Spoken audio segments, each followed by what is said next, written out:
어떤 분이 그 영상에 댓글을 달아주셨어요. 댓글로 좀 질문을 주셨는데, 그러니까 그 젤렌스키가 마녀에게 도움을 요청하다. 제가 이제 어제 올린 영상, 그 영상에 이제 그 윤석열 대통령 옆에도 무당이 있는데, 이게 이제 영상에서 제가 얘기한 그 제이콥 로스차일드 옆에 이제 마리나 아브라모비치가 있는 것과 떤 관계가 있는가 이제 그런 질문이었어요. 윤석열은 그 이 사진을 보시면 아시겠지만 프리메이슨으로 보이는데 프리메이슨은 이 영적인 존재를 믿어야만 가입이 가능하죠. 그러니까 프리메이슨의 가입 조건 중에서 어떤 종교든 종교를 가지고 있어야 돼요. 어떤 종교든 종교는 상관없는데, 그러니까 뭐 라마 불교를 믿던, 이슬람교를 믿던, 뭐 로마 카톨릭을 믿던 상관은 없는데 일단 종교를 갖고 있어야 돼요. 프리메이슨에 가입하기 위해서는. 그게 가입 조건인데, 그래서 이제 메이슨들은 어떤 영적인 존재를 믿는다. 뭐 이제 하급보다 특히 이제 위쪽으로 올라가면 진짜 아까 일루미나티급 애들 걔네들이 이제 영적인 존재를 믿고 뭐 제가 볼 때는 윤석열도 뭐 그 천공이라고 있죠. 그 어떤 무당 같은 이 사람을 어떤 자기 모사처럼 이 사람을 두고 뭐 손에 왕자를 쓰고 이 사람한테 자꾸 물어보는 거 그게 이제 뭐 윤석열도 어떤 뭐가 그 천공이라는 사람이 영험하고 걔가 뭐 어떤 신과 교통을 하고 그런 사람이니까 물어보는 거 아니겠어요? 메이슨들은 일단은 그런 영적인 존재를 믿고 뭐 그렇게 좀 생각이 되고 이 그 구약 성경 그 출애굽기 보면은 10가지 재앙 있잖아요. 10가지 재앙. 이집트를 때리는 하나님께서 이 거기서 보면은 마술사들이 그 첫 번째 재앙이랑 두 번째 재앙까지는 이집트 마술사들이 따라서 해요. 나일강을 피로 바꾸는 첫 번째 재앙 이집트 마술사도 하고 그 개구리 재앙 이게 이제 그 대가리가 개구리인 그 몸은 사람이고 대가리는 개구리인 신이 있어요 이집트에 그 이름이 이제 헤케트인데 이게 일종의 이제 이집트의 신을 치는 거예요 10가지 재앙이 그 나일강의 신인 하피를 치는 게 이제 나일강이 피로 변한 재앙 이제 그 헤케트 대가리가 개구리인 그 몸은 사람인 이 신을 치는 게 개구리 재앙. 뭐 이제 대가리는 이고 몸은 사람인 개, 뭐 이걸 치는 게 이제 이 재앙이고 머리가 이제 팔이고 몸통은 사람인 그걸 치는 게 이제 그 신이 케플인데 걔를 치는 게 이제 그 파리 재앙인데 그 이집트의 술사들이 두 번째 재앙까지 개구리를 불러내는 거까지는 해요. 이집트 그 마술사들도.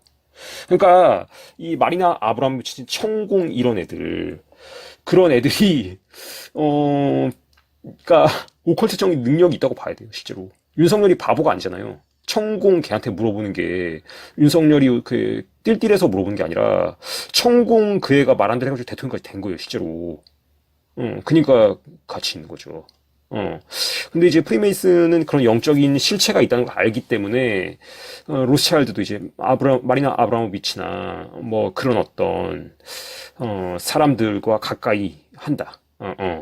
그리고 이 복음서에서 보면은 이제 특히 이제 공간 복음 마테마가 누가 복음에서 예수 그리스도께서 이제 귀신들을 쫓아내는 장면이 많이 나오죠.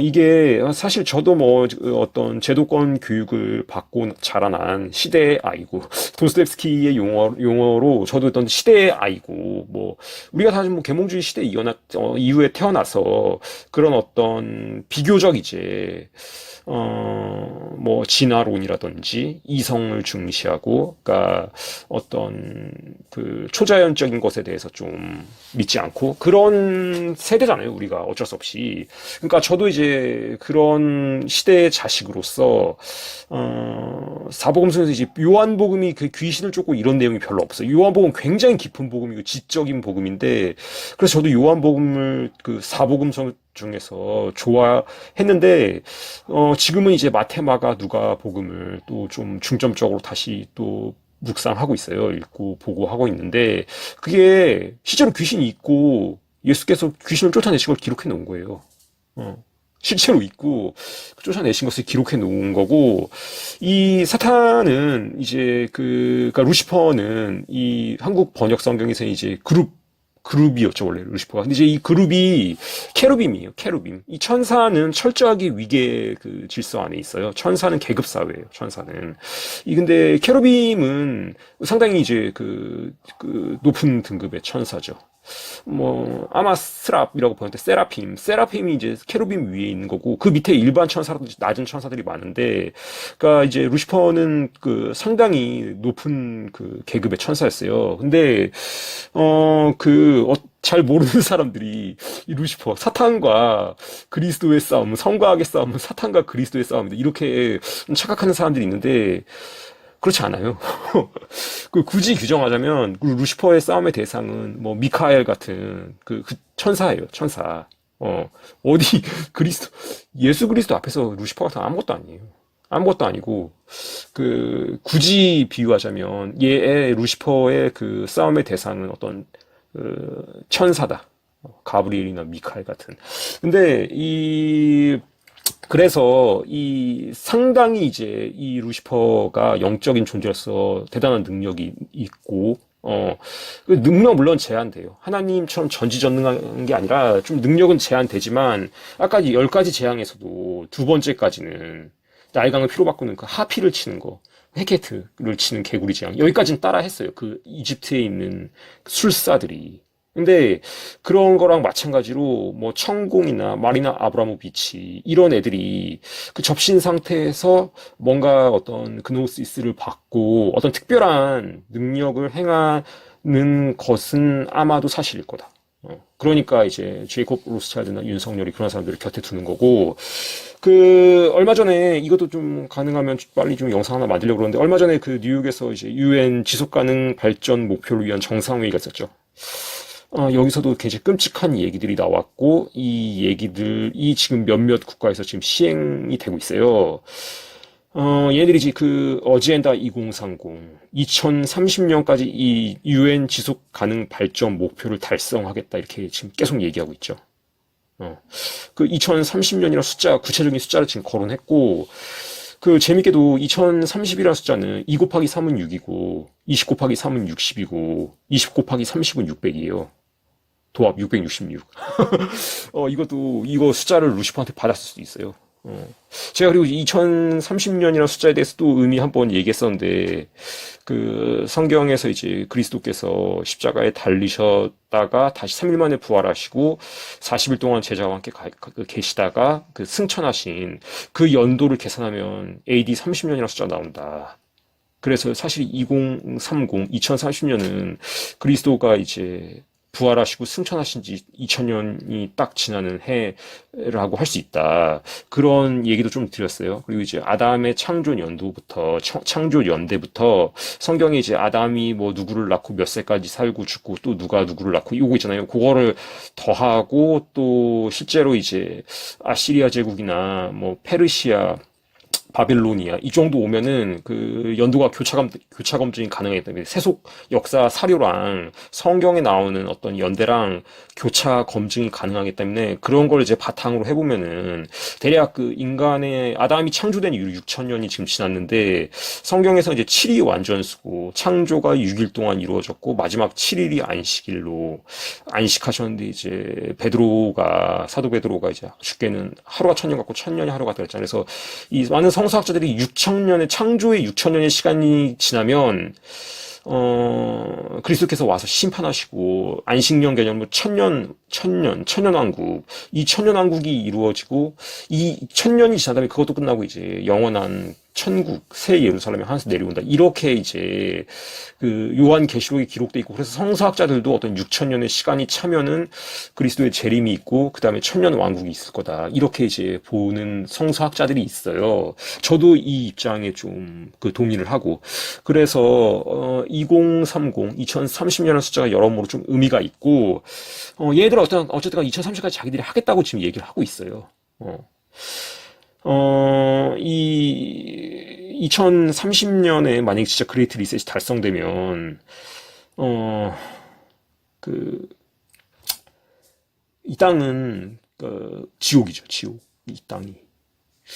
저는 되게 해맑게 뛰어노는 지금 어린 아이들, 막 유치원생이나 초등학교 1학년, 2학년 그런 아이들 막 깔깔깔 웃으면서 그런 아이들 보면 진짜 가끔씩 진짜 그냥 나도 모르게 한숨이 나와요. 근데 물론 이제 그대로 되지 않을 수도 있어요. 되지 않을 수도 있고, 이건 이제 얘들이 이때까지 하겠다는 거지. 물론 무조건 얘들 뜻대로 되는 것도 아니고, 또 이제 열왕기라든지 역대기 뭐 이런 걸 보면은 이 남유다가 멸망할 때도 그러니까 촛불이 꺼지기 전에 마지막으로 한번 활짝 타오르듯이 거의 망하기 직전에 요시아라고 다시 하나님을 사랑하고 하나님을 섬기는, 그래서 다시 종교 개혁을 하는 그런 왕이 나타나가지고 이 심판이 좀 미뤄져요.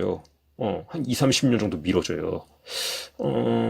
그런 거 마찬가지로 마지막 다시 한번 영적 회개와 그리스도인들이 다시 한번 하나님 앞에서 바로 서면 이게 좀 더 연기될 수도 있어요. 그래서 무조건 이제 2030년 무조건 된다, 이렇게 또 볼 수는 없다. 그러나 어쨌든 간 여러 가지로 이제 돌아가는 것들이 심상치 않은 건 분명하고, 그런 얘네들이 이제 만들고자 하는 통제사회, 여기서 이제 벗어날 수 있는 유일한 방법은, 오직 그리스도밖에 없다. 이 전면 CBDC로 가게 되면은, 모든 사람들이 추구하고 있는 이제 돈은 이제 하나의 숫자가 되죠, 숫자. 쟤네들이 사용 기간, 사용 지역, 사용 용도를 다 결정해서 그렇게 할 수 있는, 그래서 얘네들의 말에 따르지 않으면 사용 자체가 불가능한 그런 게 돼요. 돈이라는 게. 이게 돈이 일종의 지금 우상인데, 그 돈이 완전히 이제 쟤네들이 그 돈의 신이 되는 거예요. 그거에 복종하지 않으면 생존 자체가 불가능한. 저도 뭐 2030년까지 그런 사회가 안 됐으면 좋겠어요. 최대한 이제 얘네들의 계획이 잘 꺾어지길 바라는데, 그래도 언젠가는 될 거다. 조금 더 만약에 이제 어떤 그리스도인들이 다시 한번 예수 앞에 바로 섬으로써 조금 더 유예되더라도 언젠가는 이게 될 거라고 성경이 예언하고 있고, 좀 사도 바울의 말처럼 주 예수를 믿으라, 그리하면 너와 내 집이 구원을 얻으리라. 이 말씀을 이미 그리스도를 믿고 있는 분들은 진짜 굳게 붙잡고, 이제는 돈이 아니다, 돈이란 건 결국에 숫자가 될 거다, 너 마음대로 통제할 수 없는, 쟤들의 말에 따르지 않으면 네 계좌에 있어도 쓰지 못하는 돈이 아니다, 오직 예수 그리스도를 붙잡는, 이미 그리스도를 알고 있는 분들은, 그리고 예수 그리스도를 모르는 분들은 뭐 이거는 누가 설득한다고 해서 될 문제가 아니에요. 본인이 뭐 사실 제 채널에 올려진 지금 170개 영상만 봐도 뭔가 있잖아요. 뭔가 있잖아요. 본인이 한번 성경을 읽어보시고 한번 탐구해 보시길 권합니다.